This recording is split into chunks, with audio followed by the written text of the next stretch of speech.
2026 നിയമസഭാ തെരഞ്ഞെടുപ്പിലേക്ക് പോകുമ്പോൾ ഇപ്പോൾ നിലവിൽ നമുക്കറിയാം LDFിൻ്റെ ഒരു കനത്ത ഭൂരിപക്ഷം UDFന് 26 തിരിച്ചു വരാൻ കഴിയുമെന്നുള്ളൊരു പ്രതീക്ഷയിൽ മുമ്പോട്ട് പോകുമ്പോൾ കൊല്ലം ജില്ലയിൽ ഇവർക്ക് എത്രത്തോളം സ്വാധീനം ഉറപ്പിക്കാൻ കഴിയും എന്നുള്ളത് നോക്കാം.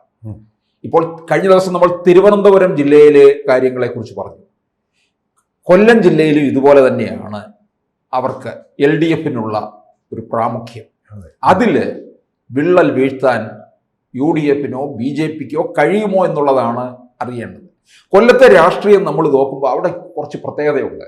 ഒന്ന്, RSPയുടെ മണ്ണ് കൂടിയാണ്. പിന്നെ CPIക്ക് സീറ്റുകളുണ്ട്. അങ്ങനെയൊക്കെയുള്ള ചില പ്രത്യേകതകൾ ഉള്ള ഇടം കൂടിയാണ് കൊല്ലം എന്ന് പറയുന്നത്.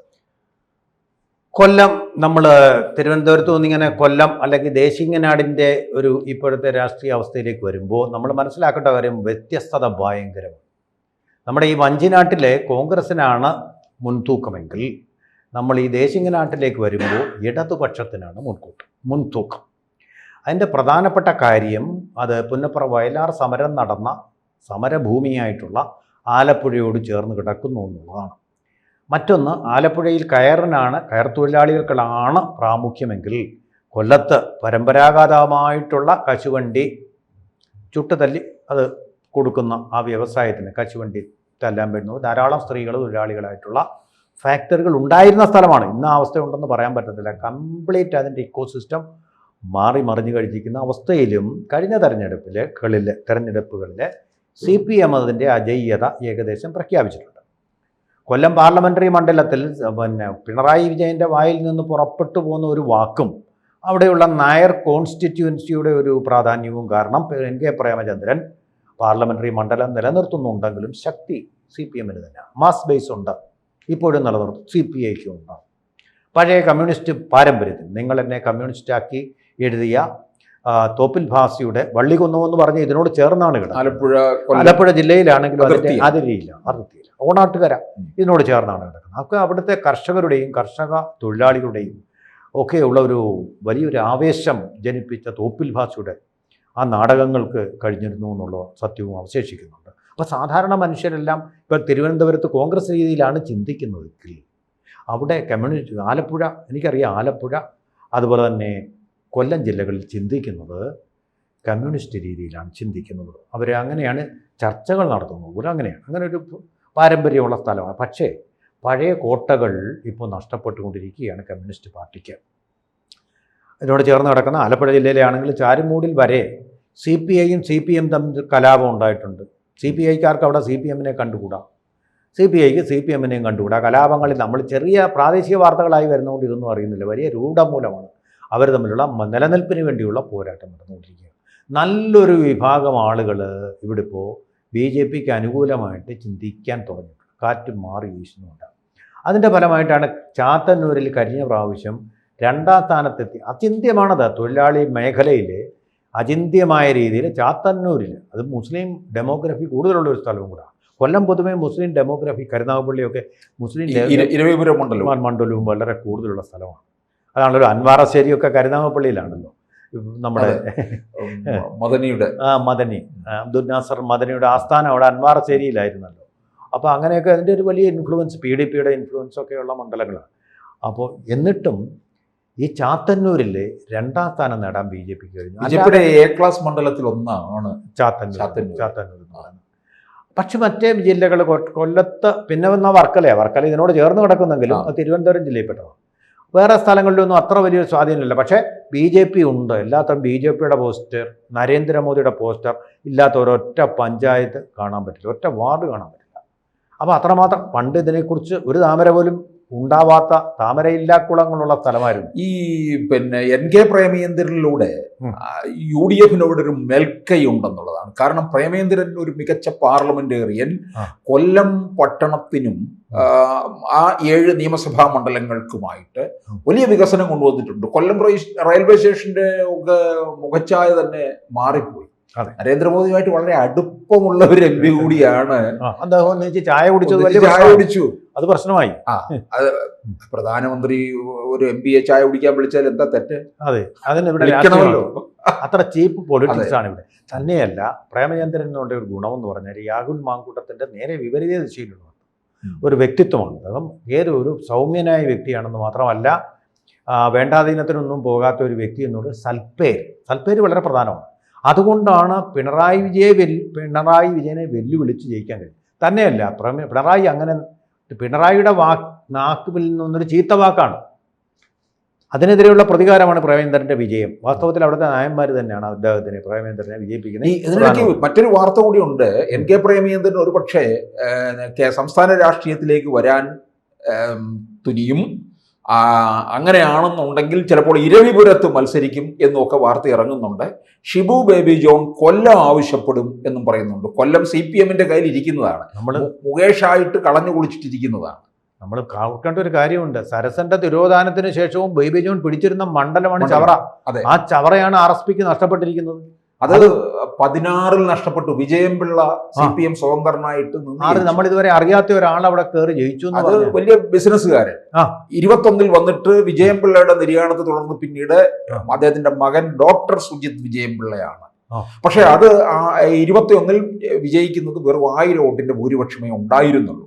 ഷിബു ബേബി ജോൺ 2011 ഉമ്മൻചാണ്ടി സർക്കാരിലെ തൊഴിൽ വകുപ്പ് മന്ത്രി കൂടിയായിരുന്നു. അപ്പോൾ എന്തായാലും UDF അധികാരത്തിൽ വരികയും ഷിബു ബേബി ജോൺ വിജയിച്ചു വന്നാൽ മന്ത്രിയാകണം.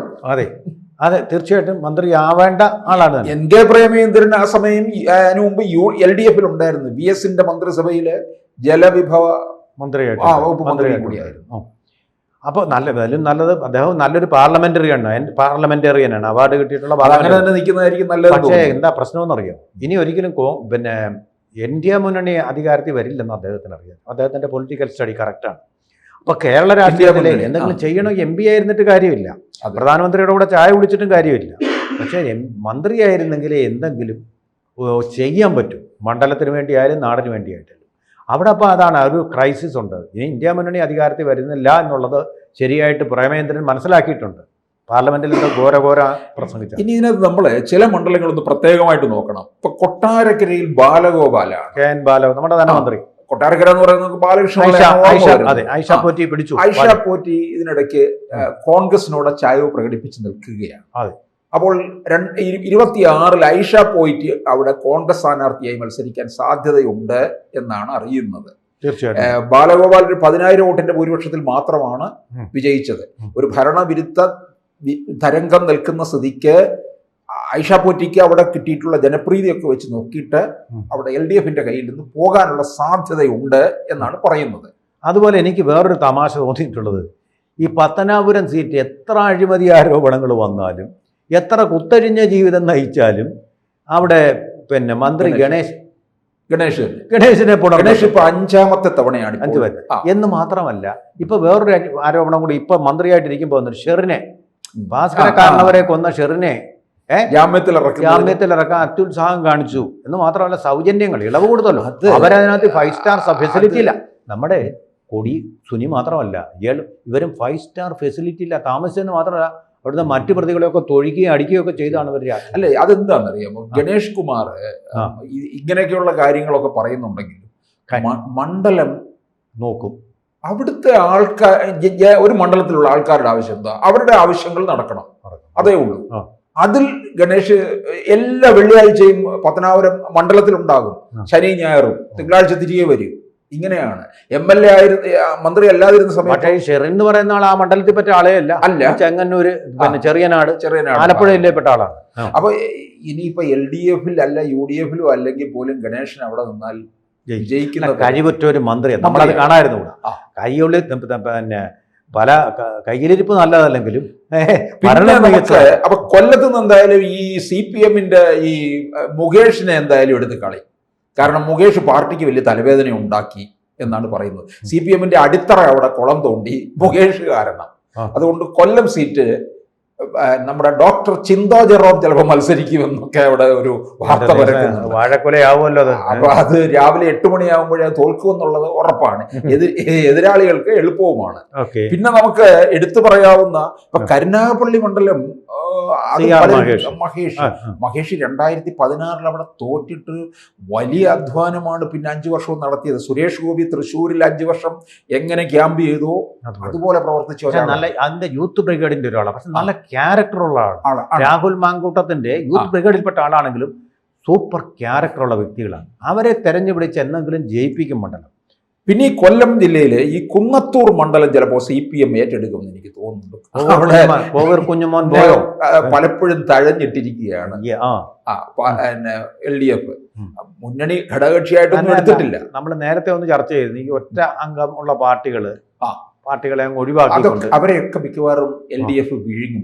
അങ്ങനെ വിഴുങ്ങാൻ കുറെ പേരുണ്ട് LDF-ലെ ഘടകകക്ഷികൾ. 1 നേഷൻ 1 ഇലക്ഷൻ എന്ന് പറയുന്ന പോലെ 1 മെമ്പർ നോ പാർട്ടി എന്നുള്ള രീതി. ഇപ്പൊ കടന്നപ്പള്ളി നോക്കാൻ അദ്ദേഹം പ്രായാധിക്യമായി.